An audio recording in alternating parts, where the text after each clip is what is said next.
You ever see those guys that think they can just switch it on? I only see red bro guys when it comes to fighting. They think they can handle themselves.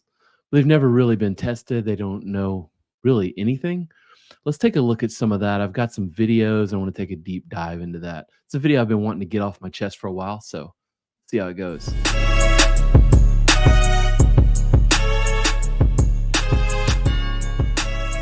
Welcome to the Warrior Mindset Podcast. We are your guide as you make your way through life, getting better 1% every day. We believe that life is lived and true victory won through adversity. Nothing easy is ever worth it. We believe in the warrior ethos and support those that choose to walk that path. All right. Why do guys think they can fight when they don't even know?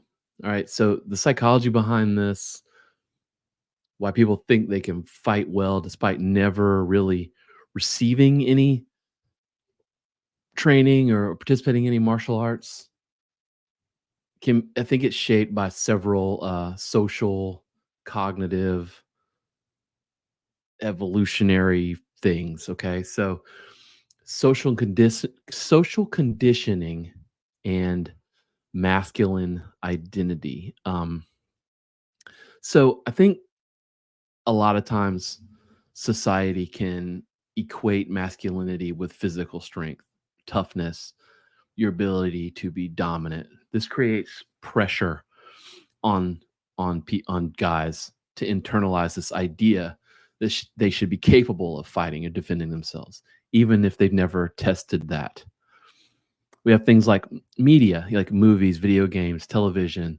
They often show untrained people suddenly capable of showing up in high stakes situations, creating like unrealistic expectations, right? Reinforcing this belief that fighting might be instinctual in men. Um, Tim Kennedy famously says, "We don't." What does he say? We don't rise to the occasion. We fall to the level of our training when the shit hits the fan. And then, peer validation, right? So among some groups of men, boasting or imagining your ability to fight, the way you talk with each other can be a way to assert dominance, but then not actually have to live up to any of those things. So like talking tough in certain situations. I know people that do that, oh, I'll kick his ass, or they come near me, I'll kill them, stuff like that. And it's not real. So I want to take a look at this idea of cognitive bias. There is this thing, you may have seen it before, called the Dunning-Kruger effect, right? So the idea here is that people who know very little about something often think they know more than they actually do. While experts are more aware of what they don't know. So the more you learn about something, the more you realize the less you know about that thing. So, when you first start, when you first start off, you're at this low point here, you know, you're an absolute beginner, zero, and then you learn a lot really quick, right? So you're at the peak of Mount Stupid, and often those folks, like, I teach fighting, I teach kickboxing, self-defense, I teach martial arts, teach some jiu-jitsu, and often you'll see people that learn a little bit really fast. You'll see them helping the others, instructing, giving, off the cuff instruction and stuff like that, even though they've only been doing it for a very short amount of time. And so then as you continue, you're the new stuff you learn, you're not just learning anymore. Now you have to practice it. Now you have to master it a little bit, and you realize, I actually kind of suck. So you're at this valley of despair here, right? You're kind of at the bottom. So you've learned a lot really fast, and then you're shown by other actual experts how much you don't know, right? And then you think, I really suck at this. And then you start to practice a little more, and you build this competence, right? And so then over time, you become enlightened enough to realize, well, I'm not the best at this. There's a lot of stuff that I need to do, but I'm getting better. And then you get to this plateau of sustainability here, where you're pretty good at it, and you realize that there are people that are a lot better, and you sort of, as you get close to that certain level of mastery, you realize there's so much more you don't know, and you begin to respect it, and you respect the whole thing. And that's kind of the same, it's kind of what happens in fighting and in training. You have to, kind of realize where you are. So, that early thing can really help feed the flames of overestimating your abilities. Then there's this illusion of invulnerability, right? Like, many people believe they're just invulnerable to danger or defeat, particularly when they have never faced real physical confrontations, when they've really never really tested it, right? It creates this sense of overconfidence and things. So, like, if all you do is, some light sparring in the gym or hitting the bag, you might think you've built up a level of skill, and then you really haven't tested it, and then you get into a real match, a real fight, and God forbid you actually are out in the real world and you have to defend yourself, and you realize just how poor your planning has been, your training has been. This idea of instinct, of evolutionary psychology, right? Instinct for survival, like that it's just going to kick in, right? You think that you're just going to naturally get this level of aggression, and you're a man, so you can just pull this out of your hat, and that's not the case at all. And then lack of understanding of real combat, where you're underestimating the real complexity in fighting, right? There's so much going on, and without formal training, many people fail to understand timing, distance management, physical endurance, like what level you're at with your conditioning. You see things in movies and you think you can pull, you watch John Wick and you think you can pull that stuff off, and you really can't. And you can't just brute strength it. And then there's confirmation bias, right? So for many men who've never been in a real fight, uh, this belief in their ability goes unchallenged, right? They may have had small scuffles or witness other people fighting or whatever, which confirms their assumption that they could do this too. They think that they're going to get that adrenaline boost or whatever it is that's going to help push them over. So all these factors combine to build this level of overconfidence, the peak of Mount Stupid, if you will, for most people. And I just say all that to kind of set this up real quick. I've been thinking about this a lot, and I've found a bunch of resources here, and I want to, go through some of these things with you, and just kind of share some things, and let's talk through them. So it's from The Onion. A new report by the Department of Health and Human Services has found that the average male is 4,000% less effective in fights than he imagines, casting powerful doubts on many men's claims that they could take someone out in 2 seconds or smash a guy's face in with their fist. We found that on average, men describing hypothetical fights overestimated their level of combat skill by a factor of 40, with 80% of males incorrectly predicting they could mess a guy up real bad with one solid punch to the jaw. Right? So that's what we've been talking about. During actual physical altercations, however, these men were statistically more likely to end up hurting themselves, or, most commonly, trying to diffuse the tension by nervously saying, "Hey man, let's all just calm down, okay?" before any fighting even came to pass. If some guy yeah, trying to talk your way out of it there. ever came at me and I needed to take him down quick, I'd just disorient him with a quick blow to the face, and then I'd knee him in the gut. The trick is to just keep your fist real tight and punch with your knuckles if you really want to fuck somebody up.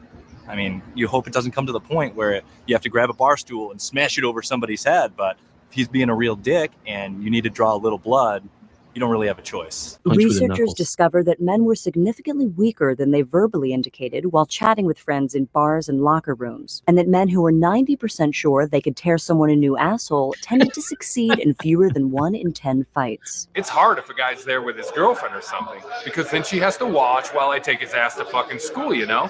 Honestly, I'm scared to get into a fight because I might kill the guy or put him in a wheelchair or something. Yeah, that's how most people feel, I think. That was really funny from The Onion.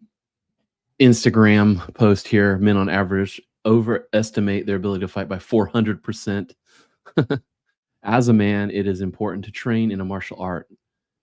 It will give you confidence and you know you can defend yourself. I guess. I don't know. If you're untrained and think you could beat somebody in a fight, then go to a martial arts gym, give it one sparring session. You'll realize just how unfit and unprepared you are. Yeah, for sure.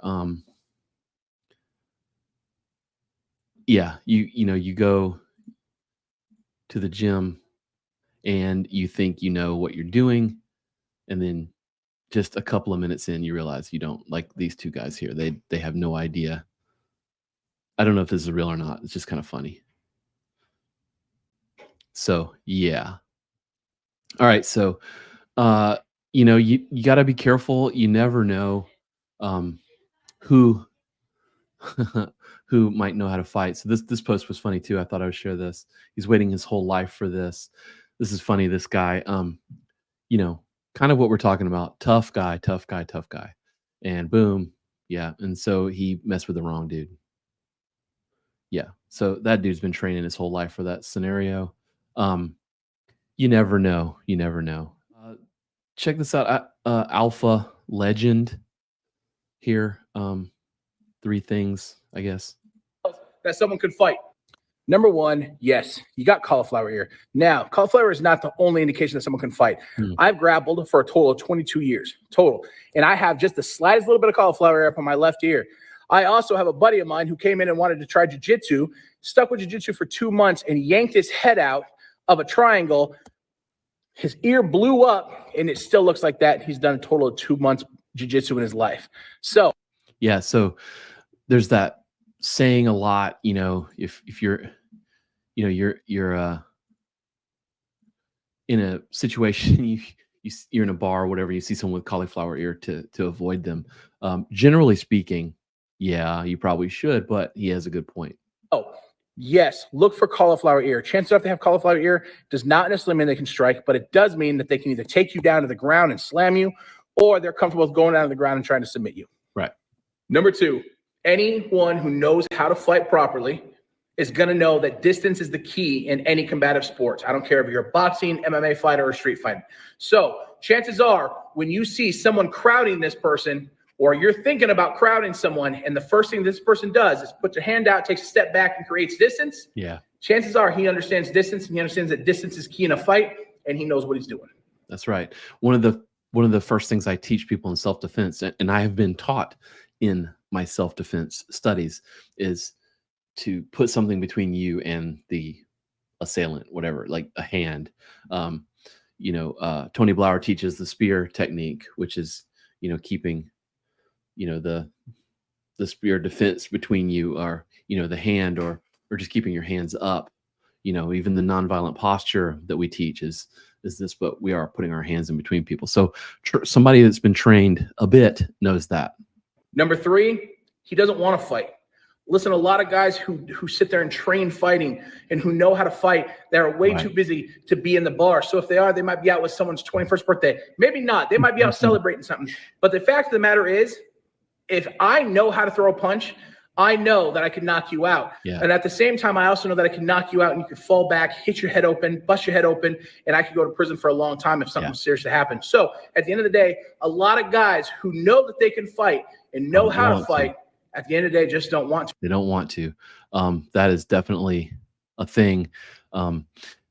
If you are a fighter or whatever, it can be looked on you even more negatively. And, different states have different laws for self-defense and stuff like that. Definitely familiarize yourself with, those laws in the own state that you live in and train in. But generally speaking, if you are the aggressor in some way, it's going to look like assault. And you want to think about, your altercation or whatever, and how will you explain that to other people if they're, say, watching a video of you or whatever. So, a lot of times that's why we talk about that nonviolent posture or putting the space between you, because that doesn't look aggressive, and you definitely don't travel towards that person, because that can be interpreted by others, and unfortunately that's the world we're in. It's like you said, that's the world we're in. All right, I want to look at some of this with let's see, Joe Rogan, Faraz Sahibi. I got a lot of respect for him. Famously one of George St. Pierre's coaches. He's a very well-known coach in UFC and MMA, fight training world. An experiment. Imagine you have no martial arts training. None. Take everything you've learned, throw it away. Okay. Take away all your physical training. Okay. You walk into a room full of people. How do you feel psychologically? A little insecure. Insecure. Yeah. Insecure. Yeah. That's how regular people feel. Yeah. Most people, I should say, most. Yeah. They never train in their life. They're unskilled to deal with a situation that might occur. Could occur at any moment. Yeah. Yeah. It's such a gift to train like I train all my students, my kids. It's mandatory. Training to a certain level is mandatory. It's like mathematics is mandatory to a certain level. Like you can't, in Canada, you can't say, "Oh, I want to drop out of high school." Now it's illegal now. If I remember, it's illegal to drop out of high school. I'm not sure. I think it is now, or they're gonna pass it. Pretty much anywhere. But it's my son when he's with you. People, they don't like jaw dropping when somebody's gonna instigate a fight over something so small. And they don't even know how to fight, which is what's even crazier. I told that guy off so bad. Did you? Oh, because I told him off so bad. I scared the hell out of him. And I was like, "Yo, what are you gonna do now?" And he was like, he turned white. I'm like, dude, like I could have been an old lady here. At his gym. Yeah. You could have hit an old lady. She's pulling her chair back. I told him off. Look, we're in an airplane too. So I told him off. I didn't yell or anything, but I told him off. I told him he's a real, I told him what I think of him. That guy shut his mouth. But it's like, dude, you want to fight over this laptop? Like, seriously, like no one can possibly know that you have a laptop open. No, but the fact that you palm someone's chair. Me, when I'm in public, the last thing I want to do is fight. Yeah, of course. Of course. The last thing, I got it out of my system. Well, isn't it funny? Like, when was the last time you saw a fight at the gym? Never. Never. Maybe occasionally, some guys get mad if some guy doesn't let go. A little thing.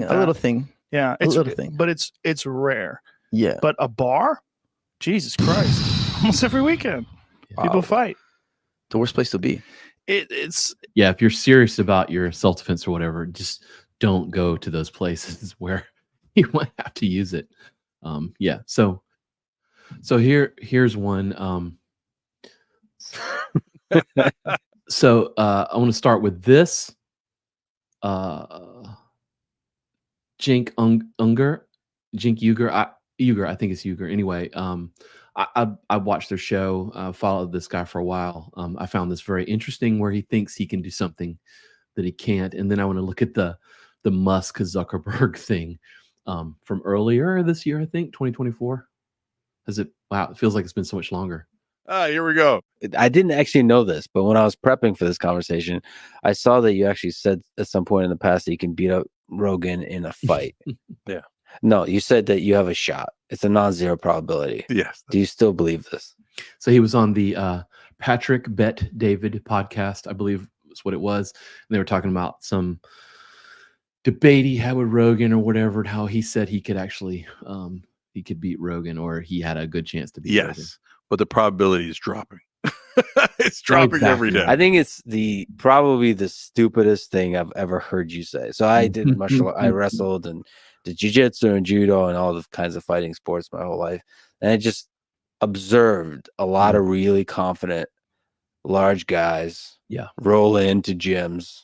Yeah, we talked about that, where you think physical size is something that gives you an advantage. And, it can, but not against someone who's trained. He's ripped. He can deadlift. He can talk all kinds of shit, and he believes he's gonna be the next world champion, and he just gets his ass kicked. Yeah, of course. Okay, and I've seen Like I saw this Israeli MMA fighter take on an anti-Semite who was huge and thought that, he believed in like Nick Fuentes' conspiracy theories or something. And the MMA fighter dismantled him. And I loved it. Well, yeah. Okay. And then we tweeted back and forth, etc. So guys, first, let me just assure you, I get it. So now let me tell you why I said it and then why I think it's a non-zero chance. So Michael Smerconish had written this blog like, I don't know, 10, 15 years ago on Huffington Post. We were both bloggers at that point, and about the wussification of America. Now he was saying the left is a bunch of wussies, right? So I wrote a blog saying, hey, Michael, I would rather debate you. So if you want to debate about how we're wussies, let's do it. Let's find them. But, you're mentioning physicality, right? And how you guys are tougher. So if you prefer only in a prescribed setting, right? And we're not going to go do it in the streets like idiots, right? But if you want, we'll have a boxing match or whatever you want, and we'll see who's tougher. And he panicked and he cried to mommy, which was Ariana Huffington, and oh, Jank's intimidating me, right? So Jank is known for doing this in interviews and stuff, acting tough, sort of that tough guy talk that we talked about when we first started. Okay. All right. Well, who's the wussy now, bitch? Right. So that is not to actually get into a fight with. And see, this is what I'm talking about with the. This is Lex Friedman and Cenk Unger, like on the Lex Friedman podcast, which is like the most low energy, laid back thing. But he knows that Lex is a jiu-jitsu black belt. He knows that Lex is trained MMA and wrestling and stuff. So this is the leveling of communication that guys will do sometimes. The sort of tough talk. Poor Michael Smerconish, right? It's to prove, hey, don't use rhetoric like that. That's dumb. And this is me proving that it's dumb. Okay. So now Joe had said, I forget what he said at the time, and he said something similar, right? And I'm up to here with Joe at that point. I don't know if we'll ever talk again, right? But you've been on a show, and that was a good conversation. It was a great conversation. It was a while back, yeah. Yeah. I hope he has you on again. Yeah. So I get it. I bet you, I don't like this take you have a lot. I bet you he hates it. Yeah. Because him as an MMA commentator, he gets to hear so many bros. Yeah. It's all about the mindset, bro. Right. See, now this is what we're talking about. So, Chink is around, people podcasting, stuff like that. Joe Rogan is around. Lex's too, I guess, was his side thing, jiu-jitsu, whatever. But they're around people who really do this stuff for a living. So their outlook on it is very different. Steel Man, the point you're making, which I do think it's the stupidest thing. By the way, it's a pet peeve of mine. You say straw man to stand up an argument that doesn't really hold much, but they say steel man, which is, I think, to prop up something by using logic and examples. I don't know. I don't like that term. Doesn't matter for the case of this podcast. It's just a pet peeve of mine. Thing you've ever said, but the actual intent, which is whether you're left or right, there's strong people on the left, like mentally strong, physically strong. Like, I think the whole point is not that you can beat them, but you're willing to fight if you need to. It's 100%. So it's not like I believe I could beat them. It's like I'm willing, like all this shit, calling the people on the left wusses or whatever. I'm willing to step in the fight, even if I'm untrained, even if I'm out of shape. I'm willing to fight. Yeah, I get it. I understand that, but it's just pick a different person. That's why I wrote down my genuine curiosity is if you can beat up Alex Jones versus Cenk. That the legitimacy, I would pay for that because you're both untrained. You both got, I would say, the spirit. No, he has. Look, I'll give the same fairness. Whatever about that. Well, I want to get into the Zuckerberg, Musk stuff. But Alex does. Now, that was from a long time ago, but at least you know the mechanics, right? Mm-hmm. Number two, I've gotten into about 30 actual street fights in my life. And you can say street fight's not the same as MMA. Of course, that's true. Obviously true, right? But it's not no experience. It's some experience.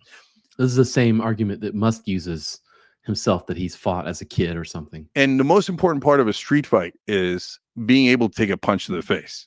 Okay. Yeah, knowing what it feels like to get punched in the face. Yeah. Yeah. So I've been punched in the face, I don't know, dozens of times in my life. I used to start fights by saying, I'll let you take the first punch. Okay.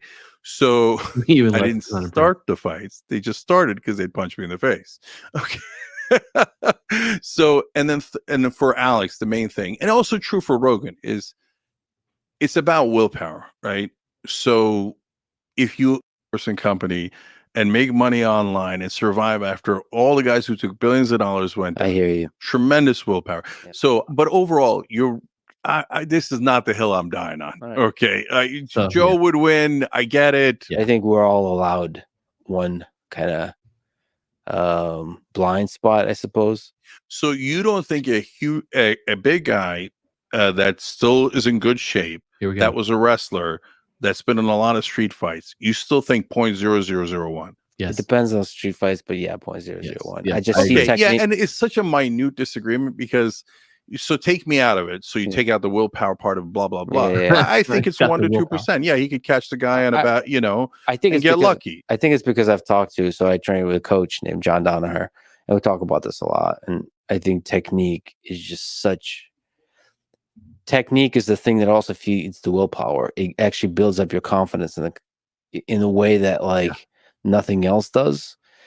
In the more actionable way, because you won't need that much willpower. No, if the technique is backed. That's right. I think that's what we're talking about, the Dunning-Kruger effect, right? The more you train, the more you realize, the more you have to go, and that's just where it goes. Okay, I said I wanted to get into this Musk Zuckerberg thing for a little bit. This is Musk on Joe Rogan. Fight him in a house on a mouse with a louse. We're gonna go full Dr. Seuss here. Now, how much time? I'm a way bigger than him. This is unfair. I know you. I don't think he should fight me because you're so much bigger than him. Yeah, I'm like 50% heavier than him. Yeah, I'll just use I've got my patented walrus move. I just lie on him. Like walrus doesn't need martial arts training, right? Because it's really big.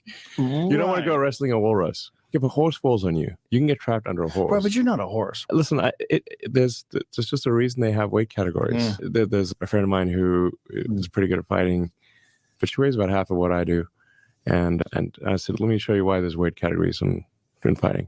And I'm going to do a move called the walrus, and you have to I'm just going to lie on you. I'm not going to put you in a lock or anything. His patented move, the walrus.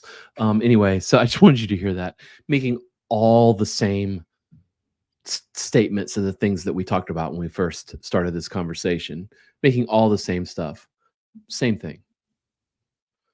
All right, let's take a look at the so I know you all follow this, the Zuckerberg Musk fight and all the stuff about it, whatever, it's all bullshit, but it there's a lot of the same psychology here. But let's look at Zuckerberg actually training.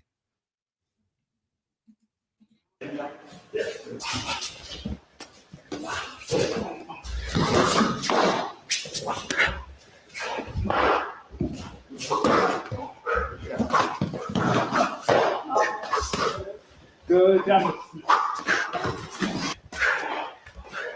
Nice.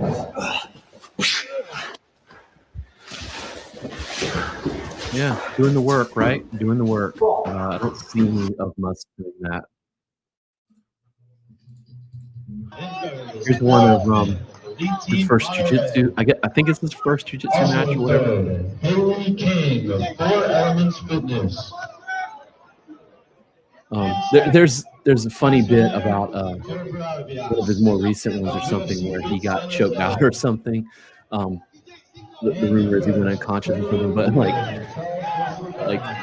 Meta denied that he went unconscious and his coach denied, whatever. It's kind of funny, but whatever. It doesn't matter how good you are, bro. Like, you're doing the work. This is good stuff from someone not from this world, coming to this world and doing the things, doing the training, and I bet you're not going to hear as much from him as you would Musk in terms of the bullshit. Maybe I'm wrong. If I am, send me some videos because I want to take a look at it. But anyway, it's him getting after it there. Okay, Before I move on, I want to show you this. This has nothing to do with the conversation. This is really Because when funny. he looks at the podium, he's boxing heavy. So, of course, he's paid special attention to that. He Last time doesn't we know saw what him, to of do. course, was It's against really Islam funny. Makhachev. And he steps up on short notice, Nah, you can't even okay? touch this Will stuff, that bro. have a lasting effect on his confidence here tonight? He says when he Let's looks at the gonna podium, watch that again. he's boxing It's really heavy. funny. So, of course, he's paid Just special let it sink attention in. to that.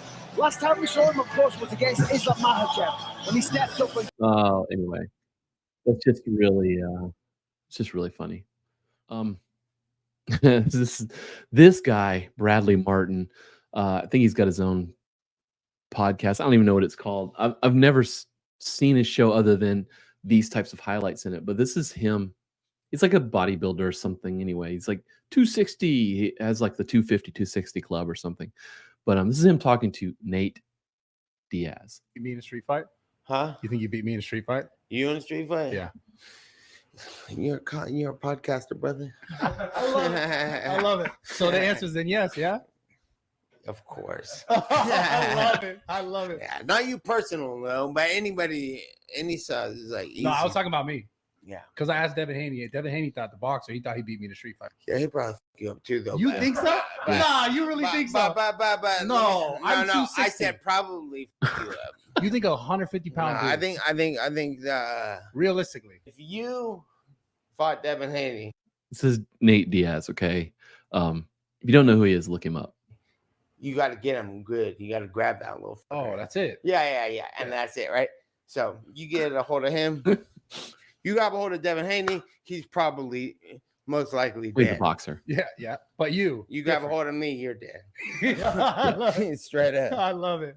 You can be He's like a multi-degree jiu-jitsu black belt. So yeah, it's just kind of funny, these guys. And this dude is one of the worst offenders who thinks just because of his size he can pull this stuff off.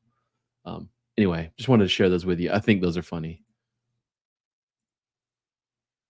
Maybe related, maybe unrelated.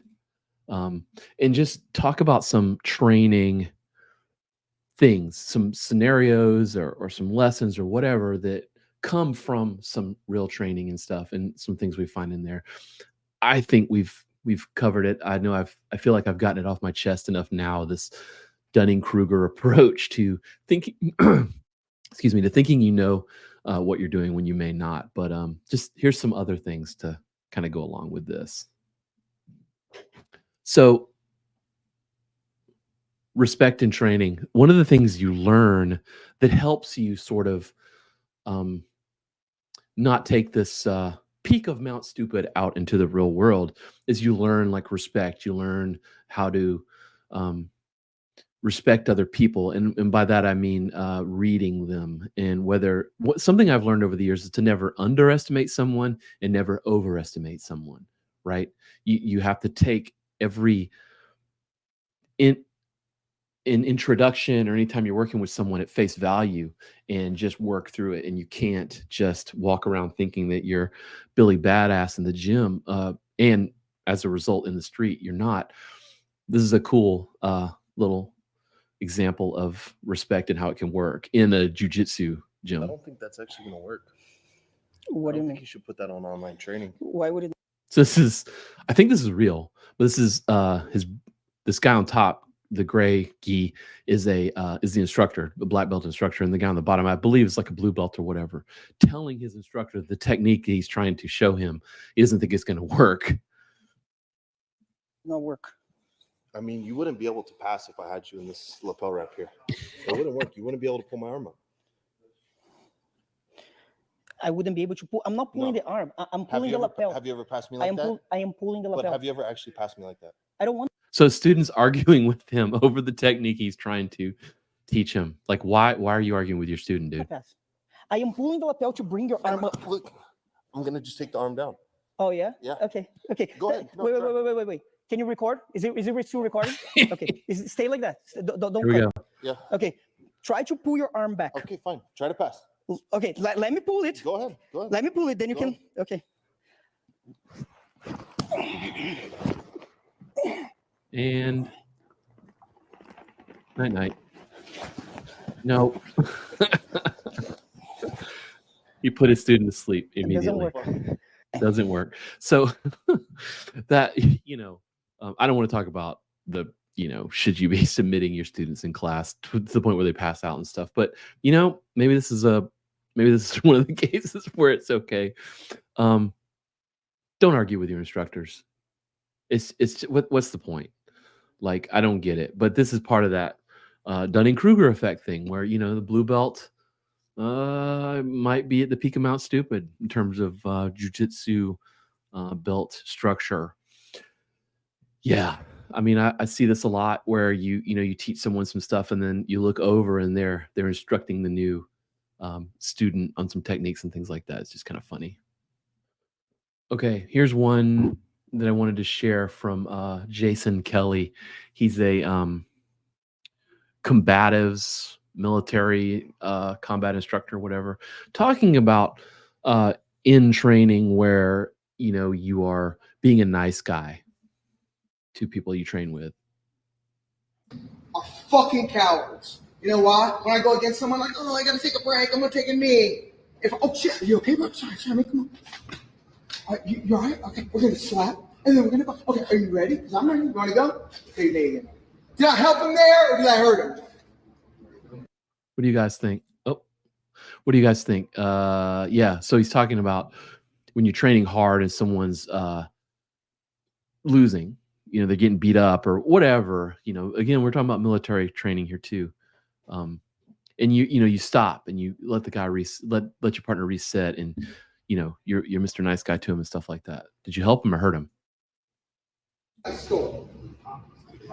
stole his opportunity to rally. And guess what's found in that? Your resilience is found in persevering through fucking adversity. Yeah. So when I'm in here, I want this dude to come up under pressure. Because, bro, if you fucking quit all the time, you never persevere from adversity, fuck, you know what else is found in him working his way out of this? His confidence. Once a man gains confidence through capabilities, holy crap, you cannot steal that from a dude once that is acquired. Oh. But guess what else I'm stealing? If we're in here and I just let him up, you know what I just stole? I stole from myself. Yeah. I stole my opportunity to feel what it's like when a dude's crumbling in my hands.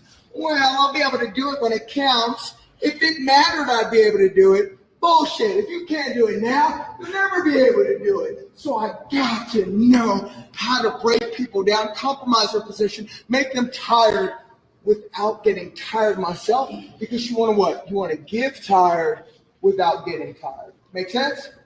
And knowing is half the battle. I love him. Give tired without getting tired. So there's a couple of levels there we're talking about. We're talking about the person being beaten. You don't want to stop. That's the military. He's talking about combat. But if you are trying to think about your street survival, you're getting in a self-defense scenario, and in your training, if you're constantly giving up, you're not learning your adversity, your ability to push through tough situations. If you're going to quit at all times, you'll quit when it matters. Remember what Tim Kennedy said: we don't rise to the challenge, we fall to the level of our training. And that is like old school tough training. But also on the other side, if you keep letting that person stop, I'm not talking about just beating the shit out of your partner, but I mean, if you give in to them, if you feel bad for them, you're also stealing from yourself. Like he says, you're stealing your ability to know what that feels like whenever you are, like David Goggins says, taking the soul of a person without getting tired. Again, you won't do it if you don't train to see it and to go after it like a shark. You won't be able to do it in real life. Trust me. That is a real dude training some of the top people in the United States military. Jason Kelly is an absolute savage, brilliant instructor, and take it from him. Okay, this is man, I forgot his name. Shiv Works is the guy, is his company, but he does a lot of these things. And let's listen to him talk about training bias, and particularly he's talking about jujitsu. People thinking that jujitsu is the answer for everything. You know, to a carpenter, everything's a nail, right? So their solution is always a hammer, sort of a deal, right? So we're talking about training bias. Jiu-Jitsu guys entering the field of self-defense. Does anyone with live ammo right now in a real fight, does anybody really want to make that fucking shot? No. Okay. No. I applaud and admire the combat sports community and wanting to address modern self-defense with weapons, but without doing the work and having the understanding and the core disciplines, using the equipment properly to understand the intersection of all these disciplines. It's really just fucking around with blue guns and geese. Okay. There's a so what he's talking about is, you know, just because you train in something and you're good at one field, in the, you know, there's several things in the martial arts world that go together, but just because you're pretty decent at one thing doesn't mean you're a master of all these other things in the world. Just because you're a jiu-jitsu blue belt, purple belt, brown belt, it doesn't mean black belt. It doesn't mean you are the world's best self-defenser. You know, you're just not. It's like he's talking about there. There's lots of different things in the world, and you need to realize that. And also this concept of training bias, you know, puncher's going to punch, kicker's going to kick, jiu-jitsu is going to jiu-jitsu, wrestler's going to shoot, you know, going to try to take you down. It's just what we do as the thing that we practice. And we have to train for that too. We have to realize that we are going to have a bit of training bias, and it is a problem. Knife control concepts here. This dude, been following this dude for a while here. He's got some great videos, and I wanted to show this because I wanted to show this is a female, a woman training self-defense, and what a pretty realistic self-defense training scenario might look like. And I really I can't say that without, I sound crazy. I really like what he's doing here. Let's take a look. You all right? No, all right. I'm for the fucking park next to my guys in the car. It's a brand new fucking dog. No, sorry. You all right? No, all right. I'm for the fucking park next to my guys in the car. It's a brand new fucking Dodge fucking Ram. Did you see that shit? Fucking murdered out black. You fucking scuffed it. Don't fucking touch me.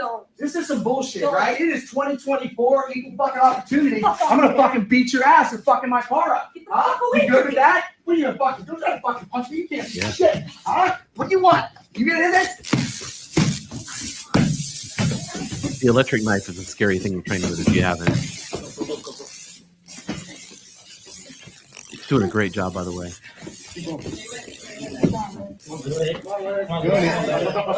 Get on top, get up, go up. Get on top, get control. Hey, get control of it. Good. Look at that. Good control. Great control. Yeah. Good stuff. That is a pretty decent, in my opinion, example of some training for women as well, but men should be going through that scenario. And I put my students through that type of scenario every once in a while.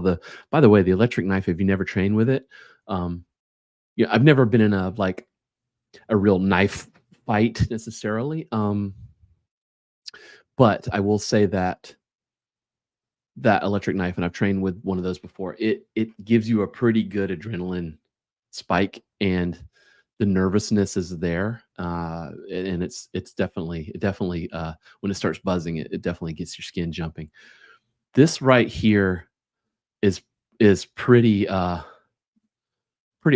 I think I've shared it before in an older one, but this is I don't know when this is from. This is from the 60s or something, but this is some women's self-defense training through judo. I don't think that I think a lot of this is pretty decent actually. This is actually pretty decent stuff in terms of what they're doing, but showing you that some good old school martial arts might can be effective. Um, other than showing some attractive ladies doing some jujitsu, which I think is really the point here. But you know, fighting from these positions that a woman in the 60s or 70s, early 70s might have found herself in. I mean, even today, but how to put some of this stuff down. Yeah. So just a thought experiment there. I found that to be rather hilarious, but also borderline realistic. So yeah, I hope this. I mean, it felt good for me. I wanted to get this off my chest for a while and just talk through some of these things. But hopefully, some of this might open up your eyes a little bit. If you haven't gotten training before, go seek some out, even if it's just a class or 6 weeks in a thing to see what you think. Definitely seek something out and realize that you do not rise to the level of the occasion. You fall to the level of your training. Thanks, Tim Kennedy. That's a great quote. And until next time, get after it, y'all.